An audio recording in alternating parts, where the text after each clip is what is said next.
You've been looking for new, smart, actionable behavioral science-based consumer insights, and nudges and storytelling just don't count.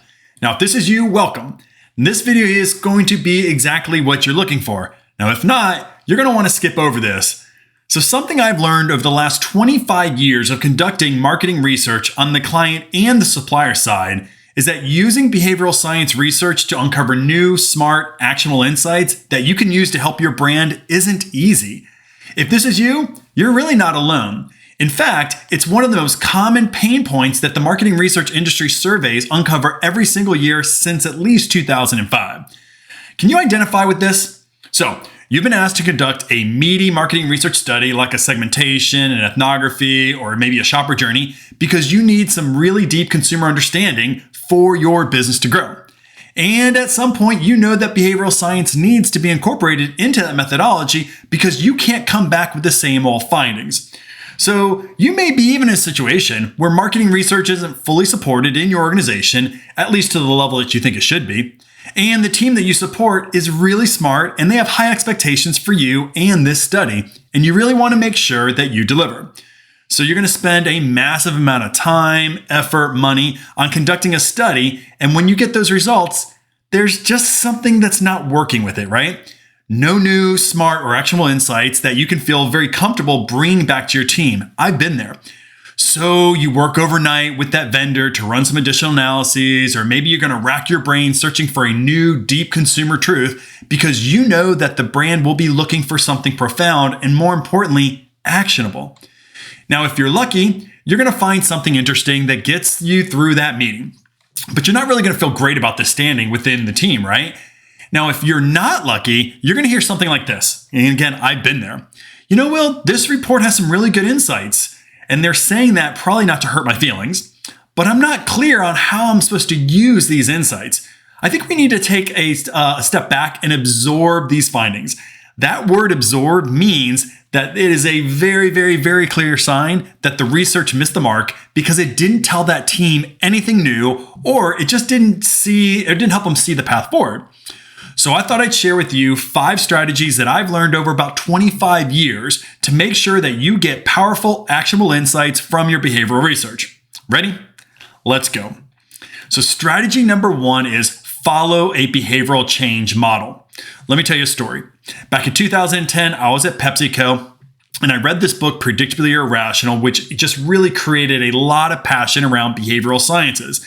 And I used one of the ideas in that book, a nudge, I guess is what most people would call it. And I ran a very small test study in one convenience store near me in Dallas, Texas. And actually, when I did this nudge, I improved Coca-Cola sales versus PepsiCo sales. Now, it was a very small test. It was just in a convenience store, but there's something that I learned. I tried to do a quick fix nudge when what I really needed to do was deeply understand and activate on shopper insights. So here's what the idea is. Don't hope that your behavioral insights will just kind of magically appear with a specific action to take. Before you begin any big piece of research, find a comprehensive model of human understanding and change, and don't nudge anything. That's not what you want to do. Now, there are a few behavioral change models out there. You got the BJ Fogg model, which is made from BJ Fogg over at Stanford University. Behaviorally has the benefits and barriers model. Mindstate Group has the Mindstate behavioral model. All you need to do is just pick one and go with it. Why? Because a behavioral change model, by definition, will help you uncover new, smart, actionable insights that you know have been proven to change consumer behaviors. This takes the risk out of your project early. All you need to do is make sure that when you're conducting that research, that you're going to populate that behavioral change model, and then you can be confident that actionable recommendations and tactics can be delivered to you. So if you don't start with a proven behavioral change model, you may not get that smart, actionable insights that you need. Strategy number 2. I want you to think about simplifying the science. So one of my first clients was Capital One, and there was a researcher there named Kathy Bendall. And I've been doing a little bit of research with her, and I was just getting my feet wet as a consultant. And she told me a very simple truth. She said, Will, stop saying the word heuristics. It's not helping. It's actually confusing the team. And so what she did was she tried to teach me that, having an organization learn a new language or new concepts it makes everything very difficult for the organization. What you want to do is make everything super simple, because super simple ideas and language is going to win trust. So our industry has terms that sound really cool to us, but our clients don't really get it. Terms like ZMETs and implicit association and cognitive heuristics. All of these make us feel smart, but are really irrelevant to our marketers. So here's my recommendation. Simplify behavioral sciences so that your team gets what they're trying to uncover. For example, rather than saying jobs to be done, just call them goals. Rather than talking about motivations, talk about how you're going to identify people's desires. Rather than talking about regulatory fit theory, all you're going to do is say, we want to understand how people approach their decisions. And like Kathy told me, stop saying things like cognitive heuristics and use the word triggers. These simple things can make your insights language sound simpler, and now your marketers believe in that methodology better, and they kind of know what they're going to get, which makes your job of actionability much better and easier in the future. Now, strategy number 3 is provide blueprints or instructions. So this past Christmas, my family bought a jigsaw puzzle, and it's something that I wanted to kind of bring onto the table because I didn't want us just sitting in front of Netflix all the time. Now, imagine trying to put that pieces of that jigsaw puzzle together without the picture to guide you. What if the top of the box didn't have a picture of the puzzle and instead it just said, we recommend putting similar colors together, or we recommend putting different puzzle pieces together and kind of mix and match them until you find ones that go together. Not having the picture or instructions to follow would be horrible. You'd never get through the puzzle. You wouldn't even start, right? But this is exactly what we ask our internal teams to do all the time. We give them recommendations like bring more emotion into the concept or simplify the language on the packaging, and we expect for them to figure it out. Your marketers are not behavioral insights professionals. They're not behavioral designers. They need a step-by-step guide and instructions to take these types of recommendations to immediate action. And this is why following a behavioral change model that we talked about previously is so important. These models provide instructions or blueprints for you and your teams to follow, making the insights new, smart, and actionable. Now, the 4th strategy I want to talk to you about is show them the how. Sometimes we just need to see the recommendation come to life. I learned this from Ellis Roberts at Beasley, a great behavioral sciences consultancy. So what he told me was that oftentimes to get the most out of research, you just need to fit your recommendations inside your client, or in this case, your brand marketer's current processes, the current framework you're using, or the actual marketing. And that's what I like to do. So because it's really hard to envision acting on a recommendation like reframe the features to signal that they lower risk to your customers. But this is exactly what we ask our brand managers to do all the time when we give them recommendations like this. Now, the solution would be show them how to do this. Here's what you do. Take one of their marketing executions and just tweak it just a little bit so that they can see how that recommendation could play out in their own creative.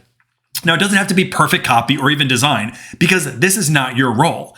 Your role is to protect the behavioral science insight that's from being dismissed by showing how it could be used in action. And their job is to protect the brand and use their agency to bring that insight to life in a compelling way. We do this via our marketing audit process, and we found that the internal teams are appreciative of the visuals, and they're really never critical of our lack of creativity or copywriting or design. That's not your role, but your role could be to just show them what it could be and just let them know, I'm not trying to do your job. I really just want you to see what's possible. They're going to be very appreciative of that. And the 5th strategy that I would tell you on how to make your insights more actionable is walk beside them. So major lesson I've learned over my 25 years of conducting behavioral science research is that marketers do not want to learn how to become mind state marketers or becoming behavioral economists or becoming behavioral designers or any other term that we love to use in our industry. They just want their marketing to work better and to outsource the work so they can keep up with their jobs. It's incredibly stressful to be in an innovation team or a shopper marketing team or a brand manager. And oftentimes I think we stress how important it is for them to learn how we do things. And that's not important to them at all. It will never be important to them. This is why I would recommend that you walk with them post-project just for a few weeks so you can actively implement these insights into the organizations.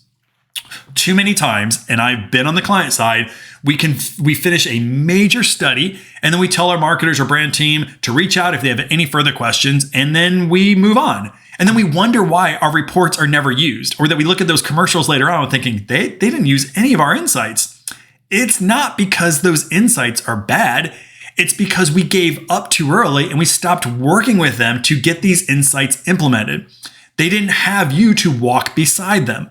This is why doing some sort of an activation workshop or maybe an 8-week implementation program could be planned early on, especially for those really big projects that can change the trajectory of a brand, but only if it's implemented. Now, there are many ways to do this, but the main idea is to lead a task force or an implementation stage of that study and then ask your suppliers for their assistance along the way. So that's it. So if you want to use behavioral science research to uncover new, smart, actionable insights, you're going to want to consider at least 5 things. Follow a behavioral change model, simplify the science for your brand teams, provide blueprints or instructions so they know what to do, show them how to do it by tweaking their marketing, and finally, walk beside them. Together, these are going to help you make behavioral science research more actionable, and it's going to help you create more impact on your organization.